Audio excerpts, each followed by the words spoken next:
আসসালামু আলাইকুম। টেস্ট ক্রিকেটের 25 বছর পূর্তি উপলক্ষে বাংলাদেশ ক্রিকেট বোর্ডের বর্ণাঢ্য আয়োজন। রাজশাহীতে আমরা এখন আছি। ঠিক এই মুহূর্তে আমার পাশের যে ফ্রেমটা, এই ফ্রেমটা মনে হয় সবচাইতে প্রেশাস একটা ফ্রেম, কারণ আমার ঠিক ডান পাশে যিনি আছেন তিনি বাংলাদেশ ক্রিকেট বোর্ডের সম্মানিত প্রেসিডেন্ট। তবে তার চাইতেও খুব মহিমান্বিত পরিচয়ের জায়গাটা হচ্ছে টেস্ট ক্রিকেটে বাংলাদেশের প্রথম সেঞ্চুরিয়ান। ঠিক তার পাশে ওয়ানডে ক্রিকেটে বাংলাদেশের প্রথম সেঞ্চুরিয়ান মেহরাব হোসেন অপি। বুলবুল ভাই, কখনো কি আপনাদের মধ্যে এই কম্পিটিশনটা হয় যে এখন তো যেহেতু হোয়াইট বল ক্রিকেটার এরা, আপনি প্রথম টেস্ট সেঞ্চুরিয়ান, উনি প্রথম ওয়ানডে সেঞ্চুরিয়ান, কখনো ডিবেটটা হয় যে কোন সেঞ্চুরিটা বেশি প্রেশাস? না, ডিবেট হয় না কখনো, বাট প্রথম সব কিছুই প্রেশিয়াস।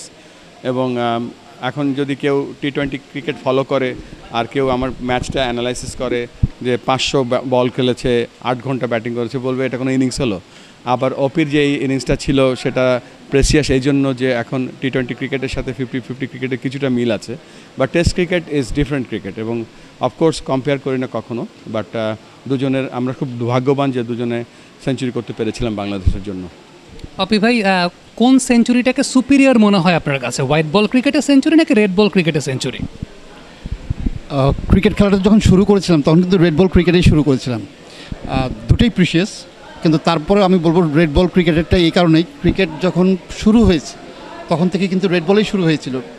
সাদা বলেরটা কিন্তু খুব অনেক পরে শুরু হয়েছে। তো খেলা শিখেছি রেড বল দিয়েই, সেঞ্চুরিও বুলবাই করেছেন রেড বলেই। আমরা ক্রিকেট খেলা শিখেছি রেড বলেই সব কিছু। তো আমি বুলবুলেরটা আমি দুজনেরটা এগিয়ে রাখছি, দুটোই প্রিশিয়াস, কিন্তু তারপরে red ball different ball game. তো আমার কাছে মনে হয় যে আমরা খেলাধুলা যখন শিখেছি রেড বল দিয়েই এবং হোয়াইট ড্রেস পরেই খেলতাম, ওইটা এখনও কিন্তু আমার ভিতরে কিন্তু তাড়না দেয় যে ইভেন আপনি যদি পাশের দেশে ইন্ডিয়াতে গিয়ে দেখেন, যে কোনো একাডেমিতে যাবেন তাদের ড্রেস আপ দেখবেন সবার কিন্তু হোয়াইট। তো ইট ইজ অ্যান আর্টিস্টিক। আমার কাছে মনে হয় যে অবশ্যই রেড বলটা আমি এগিয়ে রাখবো। আর এখানে একটা জিনিস বলে রাখি যে মেহরাব হোসেন অপি কিন্তু আমাদের পথ দেখিয়ে দিয়েছে যে সেঞ্চুরি কীভাবে করতে হয়। তো শি ইজ দি পায়োনিয়ার। তারপরে আমি হয়তো টেস্টে সেঞ্চুরি করেছি, টি-20 সেঞ্চুরি আসছে। সো মেহরাব হোসেন অপিকে আমরা সবসময় মনে রাখবো because of his first century, because as he is the pioneer.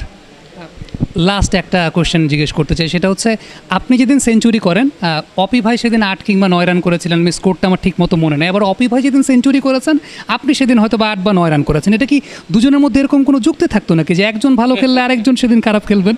না, এটাকে বলবো আমি কনসিস্টেন্সি, এটা আমাদের ধারাবাহিকতা। অপি ভাই, কী মনে হয় বিষয়টা? খুবই কাকতালীয়, খুবই কাকতালীয়।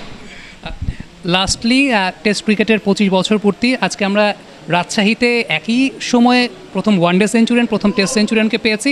কি বার্তাটা আসলে আমরা দিতে চাচ্ছি পরবর্তী প্রজন্মের কাছে?